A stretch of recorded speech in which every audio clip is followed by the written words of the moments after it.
The great hall of Nexus Station fell silent as the hologram flickered to life. War Master Kreeth stood tall, his forearms crossed over his armored chest. His species, the Krill, had conquered 47 worlds in the past century. Today he was announcing number 48 through 59. The Krill hegemony claims the expansion corridor through Sector 7. Kreeth's voice boomed across the chamber.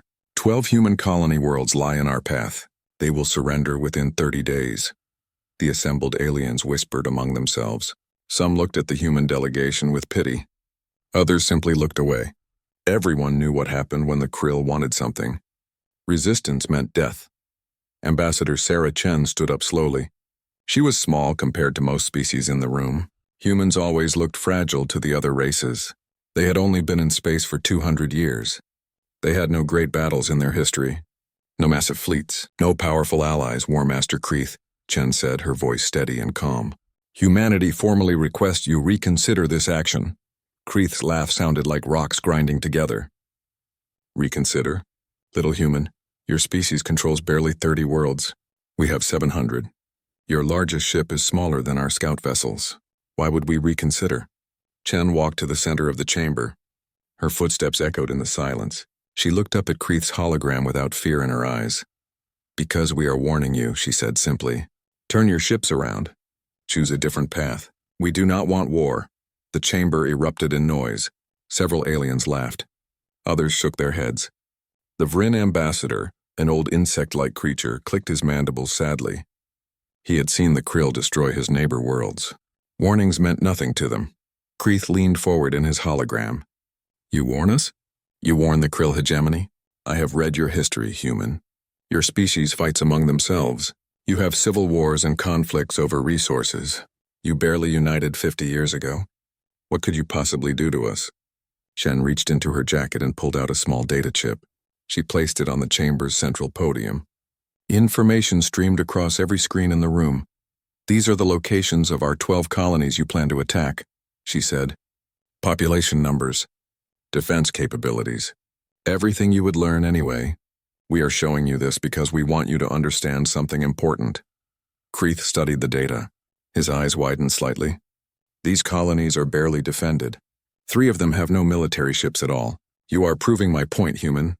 No, Chen said quietly. I am proving mine. We are showing you that we know we cannot stop you with traditional warfare. Not right now. Not with our current fleet.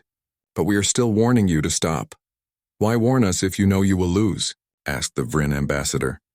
Chen turned to face the entire council. Because what happens next will be your choice, War Master Kreeth. Not ours. We offered you peace. We asked you to find another path. If you attack our worlds, you will win battles. You will take planets. But you will never forget the cost. Kreeth's laugh was harsher this time. Empty threats from a desperate species. The Galactic Council recognizes the Krill right to expand. No one will help you, human. You stand alone. We know, Chen said. She picked up her data chip and walked back to her seat. We have always stood alone. We are used to it. The vote was called. 43 species voted to allow the Krill expansion. 8 abstained. Only 2 voted against it, and one of those was humanity voting for themselves. The decision was made. The Krill could proceed. As the council session ended, several ambassadors approached Chen. The Vryn ambassador placed a claw on her shoulder. I am sorry, he whispered. I voted to abstain. My people cannot afford to anger the Krill. Perhaps you can negotiate a surrender. They might let most of your people live if you cooperate. Chen smiled sadly. Thank you for your kindness. But humans do not surrender our worlds, not while we still breathe. Then I fear I will never see you again, Ambassador Chen. Perhaps, Chen said. But remember this day. Remember that we warned them.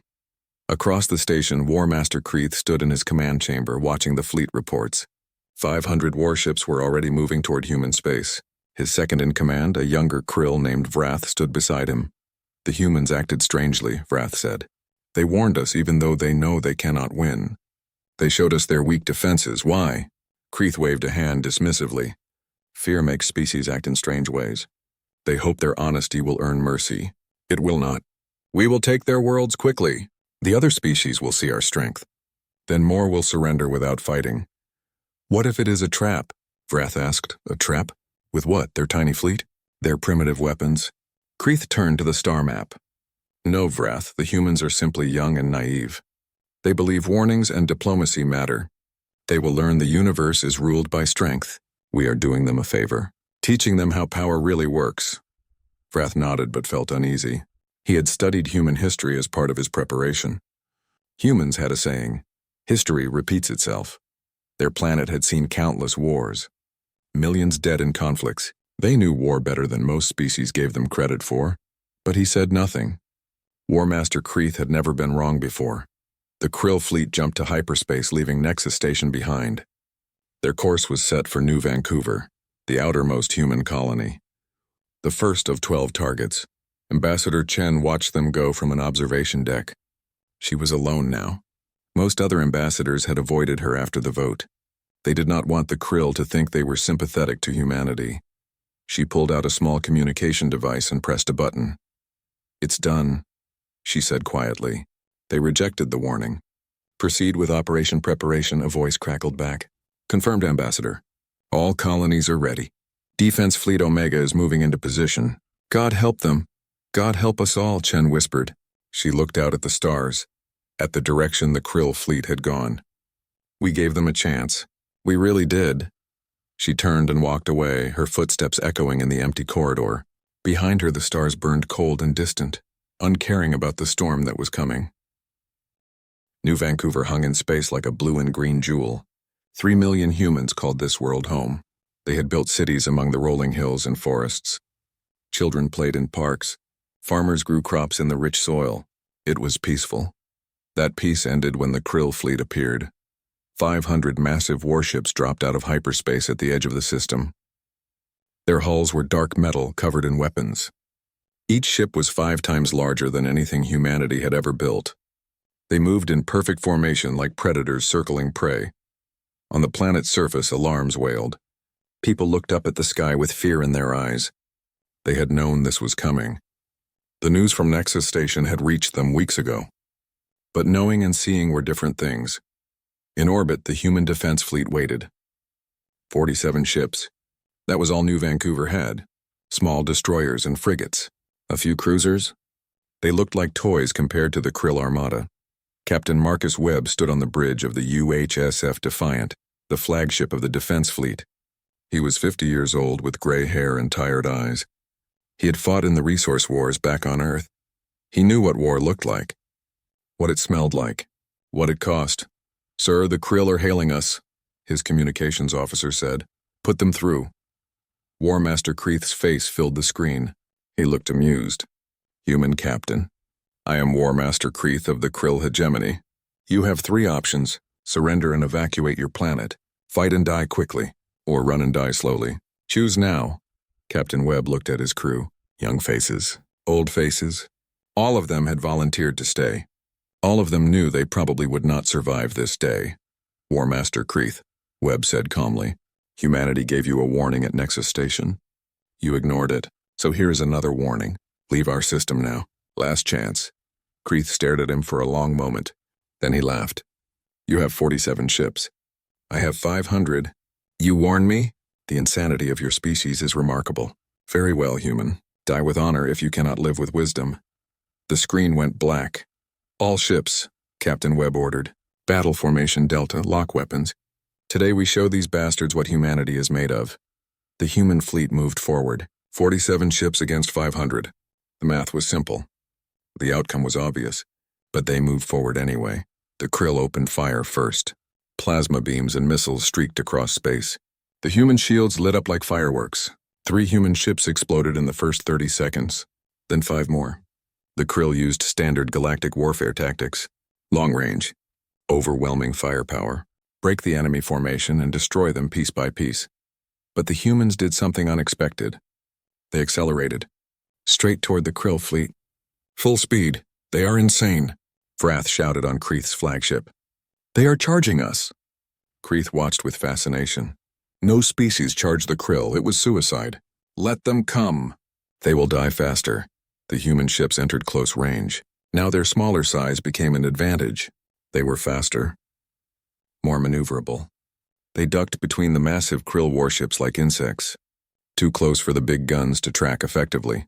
The UHSF Defiant fired everything it had at point-blank range into a Krill battleship. Railguns, missiles, laser batteries. The Krill ship's shields held, but the humans were not trying to destroy it. They were trying to blind it. Sensors exploded. Communication arrays shattered. Then Captain Webb did something that made Kreeth's blood run cold. He rammed his ship directly into the Krill battleship's engine section at full speed. The explosion was massive. Both ships disappeared in a ball of fire. The shockwave damaged 2 more Krill vessels nearby. "By the void," Kreeth whispered. "They are ramming us," and they were. 7 more human ships followed Captain Webb's example. They chose their targets carefully. Engine sections, command bridges, shield generators. They flew straight into Krill ships like missiles made of metal and fury.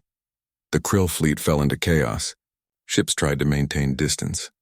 But the humans had brought something else. Small attack drones, hundreds of them, launched from the remaining human ships.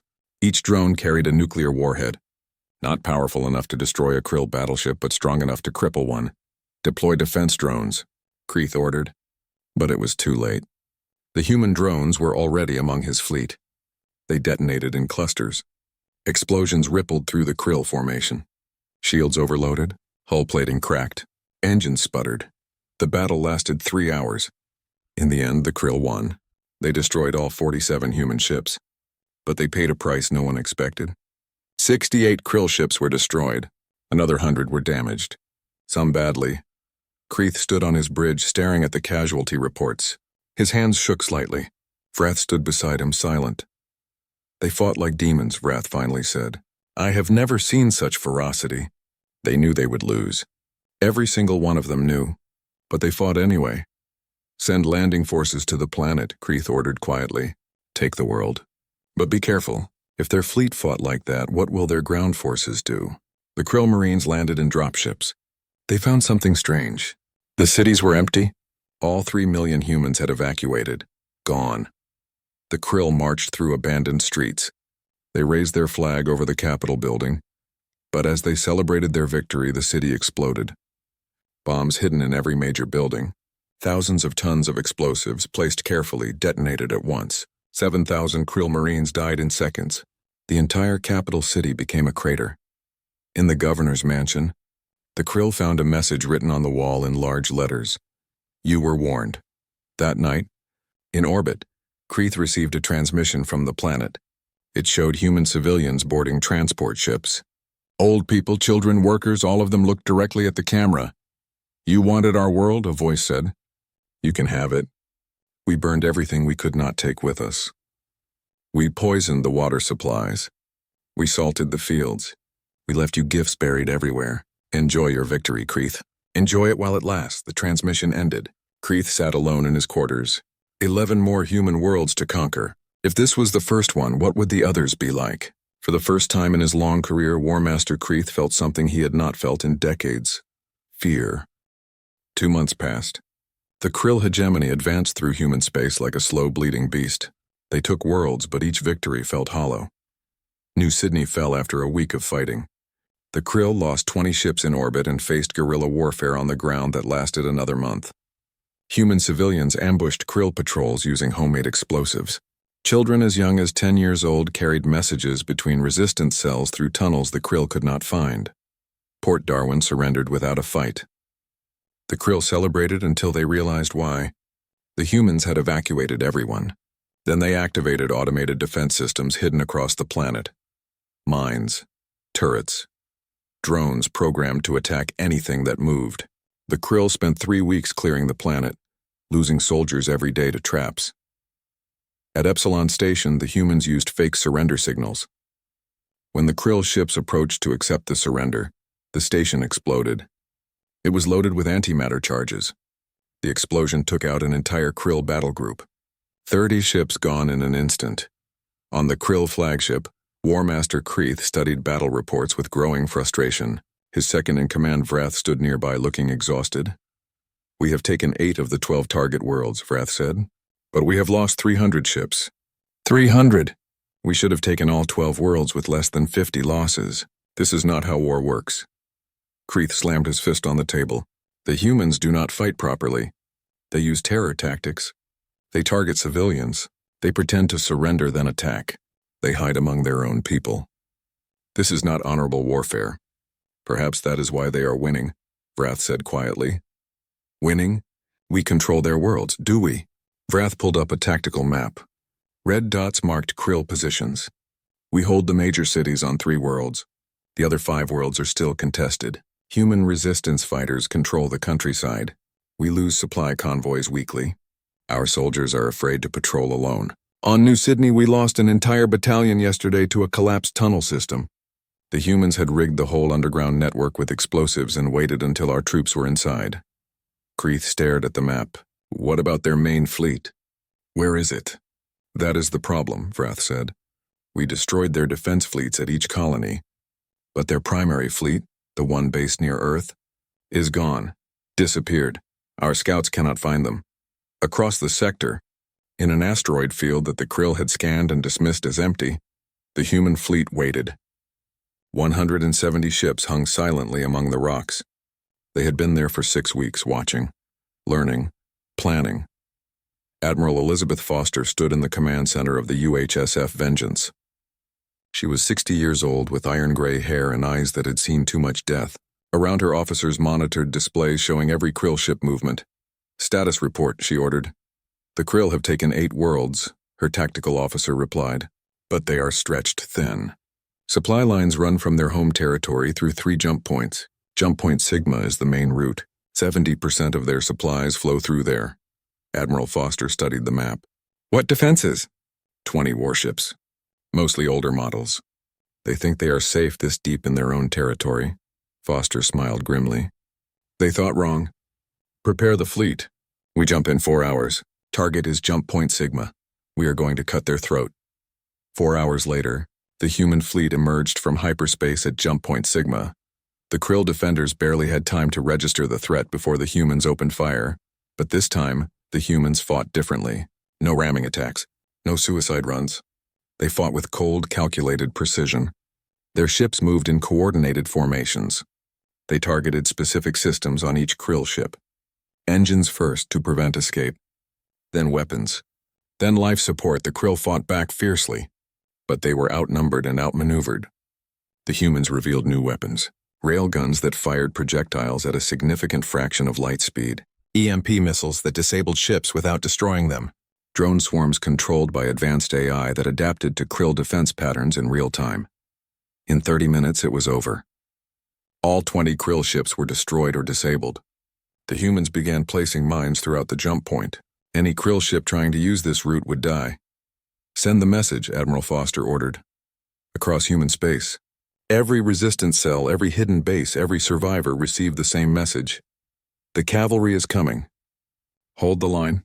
Make them bleed for every inch. On New Sydney, Maria Reyes read the message and smiled.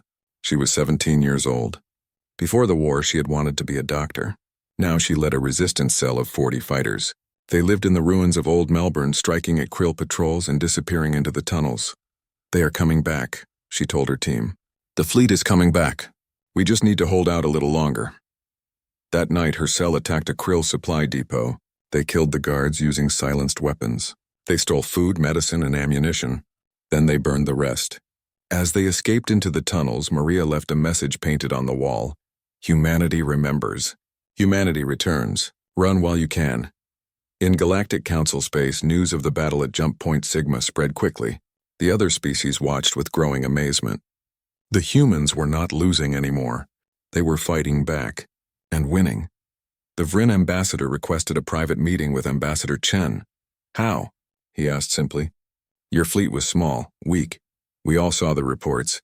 How are you destroying the Krill? Chen smiled. We let you see what we wanted you to see. Yes, our colony defense fleets were small. But our main fleet? That was hidden, protected.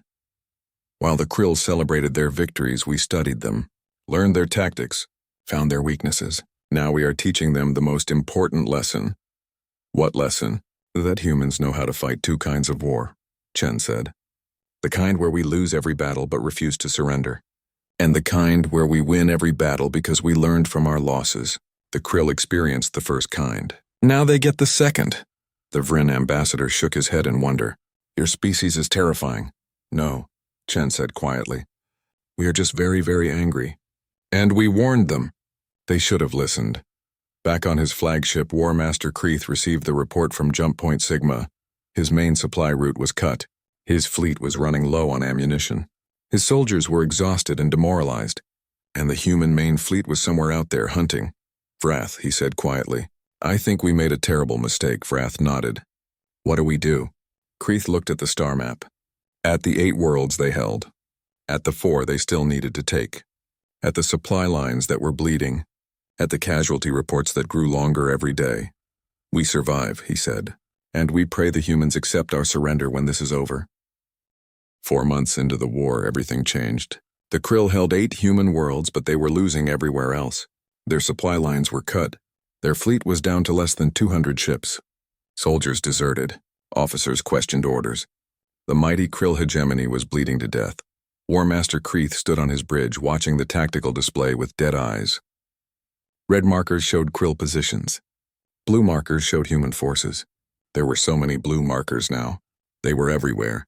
Around every Krill-held world, along every supply route, between his fleet and home. War Master, Vrath said carefully, we should consider withdrawal. We have lost the initiative.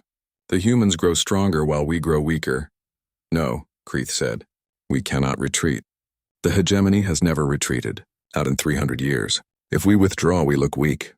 Other species will challenge us. Our empire will crumble. If we do not retreat, we will be destroyed. Kreith turned to face his old friend. Then we die with honor. But the humans had other plans. Plans that would teach the galaxy a lesson they would never forget. Admiral Foster stood before her assembled fleet commanders. 190 ships surrounded the Vengeance. More ships than the Krill knew existed. More ships than the humans had publicly acknowledged having. Gentlemen, ladies, Foster said, for 4 months we have been on defense. We let them come to us. We made them pay for every world. But now it is time to stop defending. Time to attack. Operation Reckoning begins in 24 hours. A young captain raised her hand. Admiral, are we attacking the occupied worlds? No, Foster said with a cold smile. We are going straight for their heart. We are attacking the Krill home system. The room fell silent. Then someone laughed. Then everyone was talking at once. That is insane, an officer shouted. That is brilliant, another whispered. Foster raised her hand for silence. The Krill have 700 worlds, but 90% of their military production comes from 5 systems. All roads lead to Krill Prime. That is where their fleets are built, where their weapons are made, where their leaders make decisions. We take that, we win the war. What about the defenses? Someone asked. Krill Prime has 300 ships defending it. Had, Foster corrected. They pulled most of those ships to reinforce the occupation.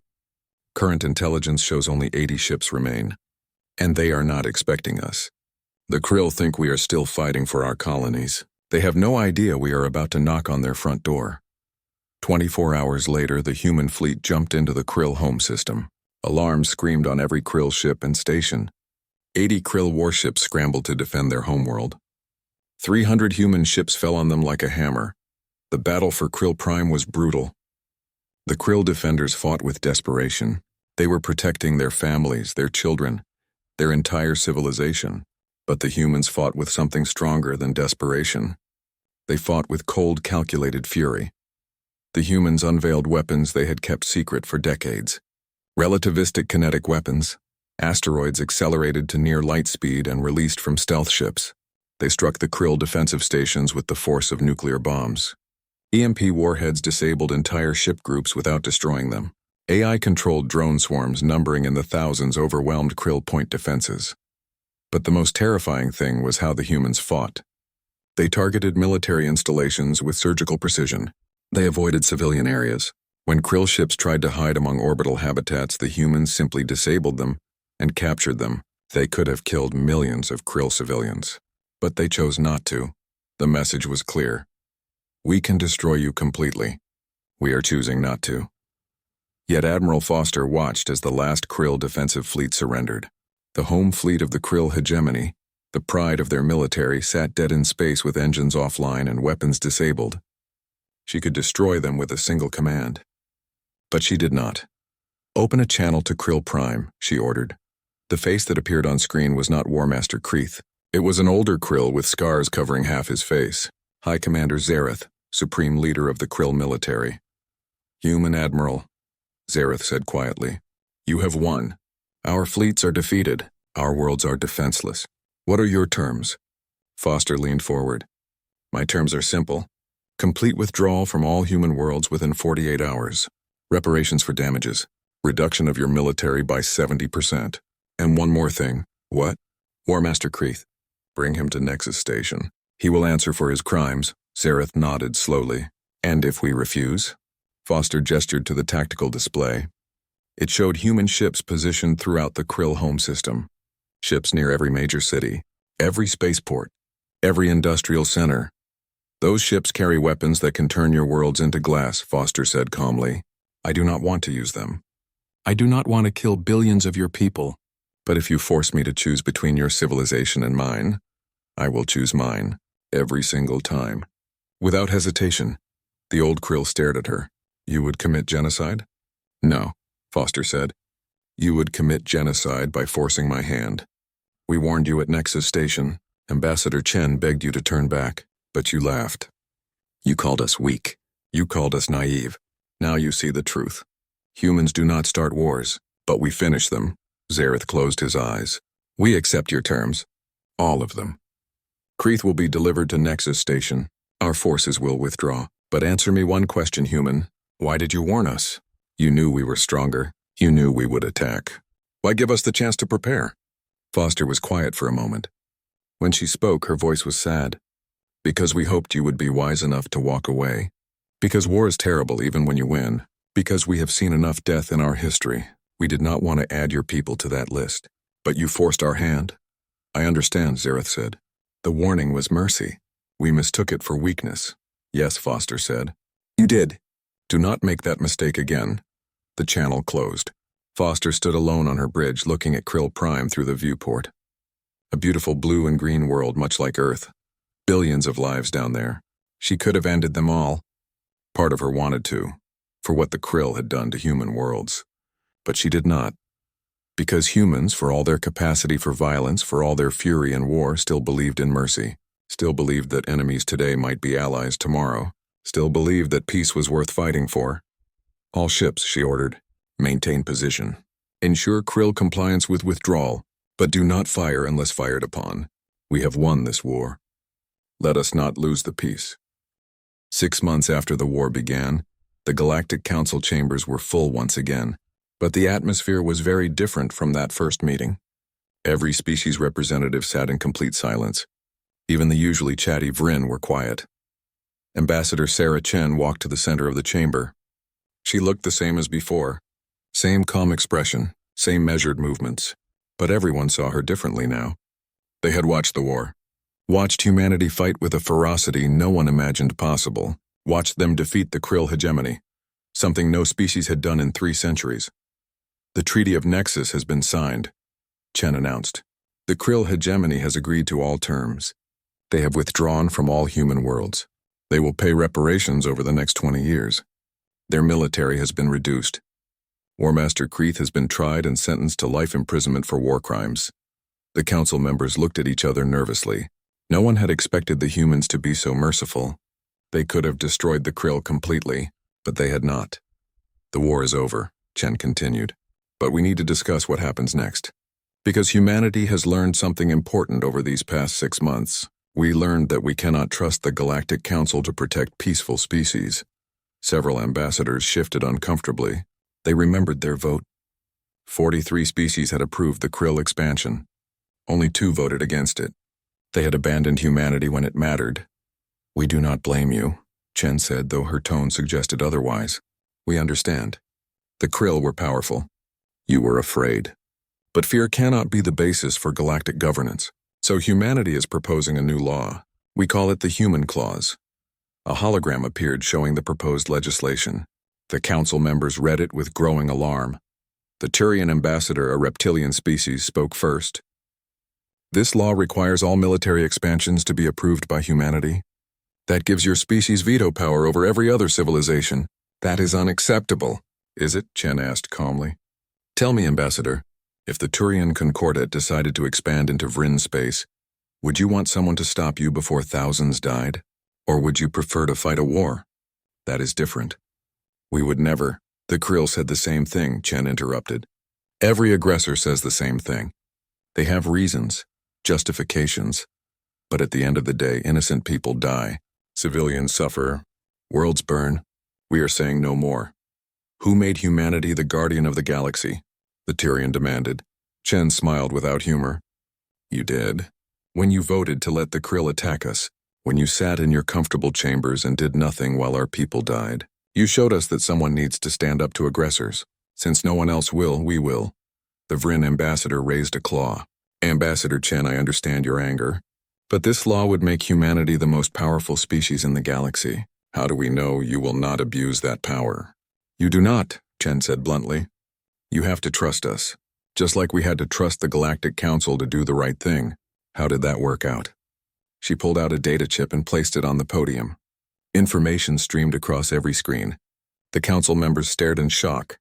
These are surveillance recordings, Chen explained, from the past 5 years. We have been watching all of you. Every military buildup, every secret alliance, every plan to expand territory or subjugate weaker species. Yes, including you, Ambassador Turian. We know about your plan to annex the Kelvin colonies next year. And you, Ambassador Drex. We know your people have been secretly building warships in violation of the Treaty of Corvin. The chamber erupted in angry shouts. Species accused each other. Ambassadors demanded to know how humanity had such information. Chen waited patiently for silence. We have been watching because we learned a hard lesson on Earth, she said quietly. Trust but verify. We trusted the Council to do the right thing. We were wrong. So now we verify everything. We have sensors near every major system.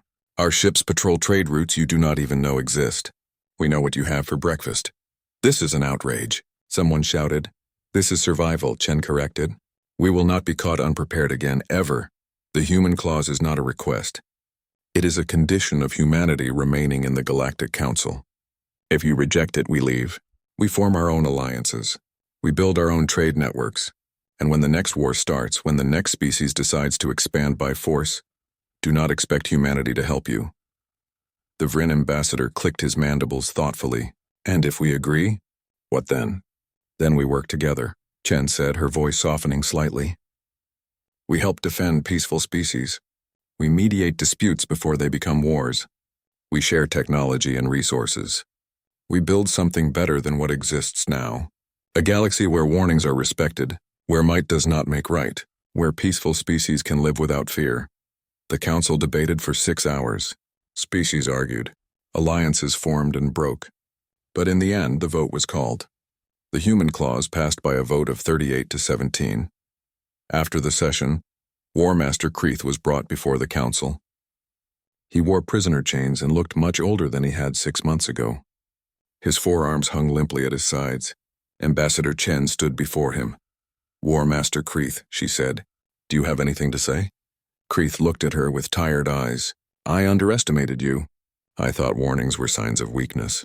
I thought your small size meant you were fragile. I thought your young species had nothing to teach the galaxy. And now? Now I know the truth, Kreith said quietly. Humans do not make threats. They make promises. When you said we would regret ignoring your warning, you meant it. When you said you would make us pay, you meant it. Every word was truth. I just did not listen, Chen nodded slowly. Will others listen, do you think? Or will we have to teach this lesson again? Kreith looked around the council chamber, at the ambassadors watching silently, at the species who now feared humanity.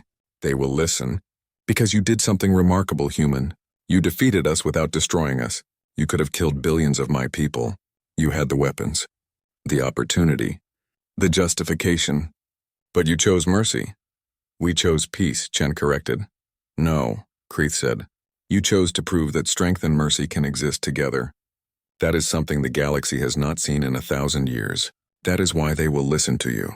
Not because they fear your weapons, though they do, but because they respect your restraint. He was led away. Chen watched him go, then turned to the viewport. Earth hung in the distance, blue and beautiful. Somewhere down there, people were rebuilding, healing, living their lives in peace. 3 years later, A new species joined the Galactic Council. They were small, aggressive, and reminded everyone of young humanity. During their introduction, they made territorial demands. They suggested expansion plans. They rattled their weapons. Ambassador Chen let them talk.